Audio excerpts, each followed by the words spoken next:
In this video, I'll show you a new ENB graphics mod that makes GTA San Andreas look better in 2026. Check my video description for this mod link. Right click on the Essential pack and select drawer and select Open with WinRAR. No stuff here. Right click on the game and select Open File Location. Drag and drop all these files inside a game folder. Replace the file in the destination and then go back, open the RGGSA main. Then drop these files inside a game folder. Then go back, open the presets. Depends on my PC spec, choose the folder. I'm choosing the high.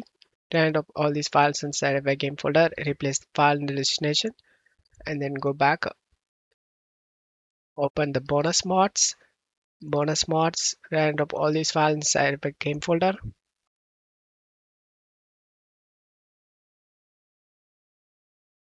Replace the file in the destination.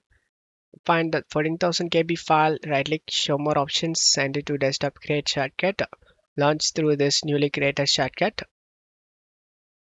I'll show you guys before and after graphics comparison. You can easily compare this graphics mod. I hope this video helped you. If the video helped you, don't forget to leave a like and subscribe. Thank you.